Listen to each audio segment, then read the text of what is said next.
Hello everyone, welcome back to my channel eco Chowk. मैं हूं फराज खान, आपका दोस्त। और आज जो टॉपिक होने वाला है वो माइक्रो इकोनॉमिक्स का एक चैप्टर है जिसका नाम है कॉस्ट। यस, कॉस्ट पे बात करने वाले हैं हम।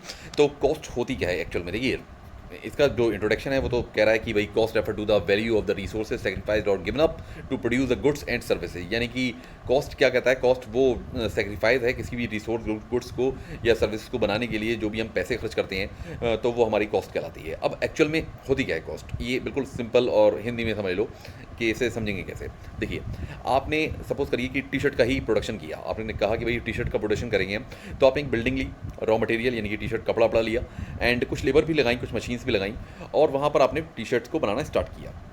आफ्टर दैट जो टी शर्ट आपकी बन के आई, तो आपने समझ लीजिए 200 टी शर्ट बनाई, और उस 200 टी शर्ट पे आपके लगभग 1 लाख रुपए खर्च हो गए।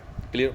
तो जब 1 लाख रुपए खर्च हो गए, तो आपने जो डिवीजन मल्टीप्लिकेशन गुणा भाग जो भी कुछ करा, उसके बाद जो निकल के आया वो 500 रुपये रेट निकल के आया कि भाई हाँ, एक टी शर्ट की जो लागत आई है, एक्चुअल में हमारी एक टी शर्ट की जो लागत आई है वो 500 रुपये आई है। क्लियर यहाँ तक? वेरी गुड, बहुत बढ़िया।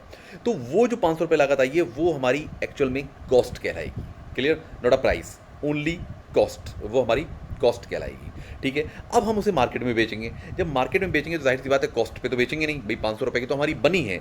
अब हम उस पर प्रॉफिट भी कमाएंगे, तो वो हमें 700, 800, 1000, 10,000, 11,000 जितने की भी बिकती है, तो वो हमारी प्राइस कहलाएंगे, कॉस्ट नहीं कहलाएगी। कॉस्ट हमारी 500 रुपये ही रहेगी, यानी कि ऊपर जो भी हम जितने का भी हम प्राइस बेचेंगे वो हमारा प्रॉफिट में आएगा। Clear that? Okay, very good. Cost समझ में आ गई होगी अच्छे से। दो तरह की कॉस्ट यहाँ पर दी है इन्होंने, एक एक्सप्लिसिट और एक इम्प्लिसिट। सबसे पहले एक्सप्लिसिट कॉस्ट करते हैं कि these are the actual out of pocket payments made by a firm for the purchase of resources. Very good. Rent of building, wages paid to worker, purchase of raw material, electricity bill, interest on loan. यानी कि वो payment जो actual में भैया pocket से निकल रहा है, पैसे जा रहे हैं हमारे पास से, बिल इलेक्ट्रिसिटी हम दे रहे हैं पास से, रॉ मटेरियल खरीद रहे हैं, पैसे दे रहे हैं, वेजेस को पेड कर रहे हैं, पैसे दे रहे हैं, बिल्डिंग का रेंट दे रहे हैं, पैसे दे रहे हैं, लोन लिया है अगर तो उस पर भी जो इंटरेस्ट दे रहे हैं, तो उस पर भी भैया हम पैसे दे रहे हैं। ये एक्चुअल हमारा क्या है? ये हमारा सारा एक्सप्लिसिट कॉस्ट में आता है। क्लियर? यानी कि involve actual cash payment, actual में जो हमारा पेमेंट निकल के जा रहा है वो एक्सप्लिसिट कॉस्ट कहलाएगी, कि इसका जो इतना भी खर्चा है, ये भी जो कॉस्ट निकल के आ रही है वो हमारी एक्सप्लिसिट है। क्यों है? क्योंकि बाहर जा रही है, क्योंकि पैसा हमारा निकल रहा है, हमारी जेब से निकल के जा रहा है। बिजली का बिल दे रहे हैं, रॉ मटेरियल परचेज कर रहे हैं, लेबर को वेजेस दे रहे हैं, ये सारी चीज़ें एक्सप्लिसिट कॉस्ट के अंडर में आएंगी। Very good. अब इम्प्लिसिट क्या? सैलरी ऑफ ओनर, मैं ओनर हूँ, मैं काम कर रहा हूँ रात दिन भाई, अपनी सैलरी तो लगा ही नहीं रहा हूँ। रेंट ऑन ओन बिल्डिंग, मेरा खुद की बिल्डिंग है, ठीक है, उसी पे मैं प्रोडक्शन कर रहा हूँ। तो भैया अगर वो एक्चुअल में उसकी कोई वैल्यू तो होगी, अगर मैं किसी और को देता तो उसका कोई रेंट तो होता, तो वो रेंट तो लगा ही नहीं रहा हूँ मैं। इंटरेस्ट ऑन ओन कैपिटल, मेरी कैपिटल खुद की 50-60 लाख रुपये पड़ा हुआ भैया मार्केट में, मजे मेरे, तो उस पर जो इंटरेस्ट है वो तो लगा ही नहीं रहा हूँ मैं। यूज़ ऑफ ओन मशीनरी, मैं अपनी खुद की मशीनरी मेरी पड़ी हुई है पहले की, उसको इस्तेमाल कर रहा हूँ। लेबर भैया फैमिली को ही लगा दिया, पूरा पूरा घर काम करेगा, ये मजे आ गए।